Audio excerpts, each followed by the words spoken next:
સવારમાં ગાંધીનગરનો વ્યૂ જોતા અમે નીકળી ગયા પાણી આપવા. સવારમાં બધાને વહેલા પાણી પહોંચાડવાનું હોય છે, તો પાણી આપવાનું ચાલુ કર્યા પછી થોડો ટાઈમ નહીં બગાડવાનો.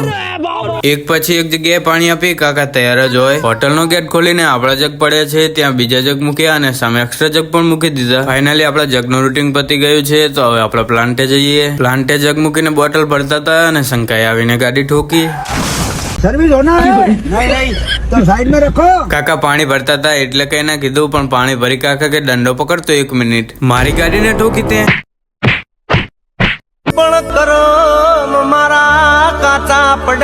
કાકાને કીધું ભૂલ તો થાય, હવે જવા દો, પણ શંકો બોલ્યો.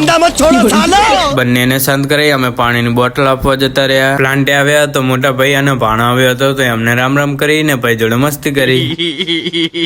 ભાઈએ આવજો તો કીધું, પણ ભાઈને આ પ્લાન્ટે વધારે મજા આવે છે, એટલે અઠવાડિયે 2-3 આટા હોય. પછી ભાઈ પણ બાઈક લઈને ઘરે જમવા જતા રહ્યા. સાંજે ગાડી ભરીને બેઠા હતા અને મોટા કાકા કે સવારમાં શું થયું તું કરણ? કઈ નહીં, એ તો ભાઈબંધ જોડે મસ્તી કરતો હતો. પણ મને તો મસ્તી કરે હોય એવું લાગતું નથી. બધાએ કાકાની મસ્તી ઉપર ચર્ચા કરીને ગાડીઓ ભરાઈ ગઈ હતી. તો હવે આપણે ઘેર જઈએ ને મળીએ નેક્સ્ટ વ્લોગમાં.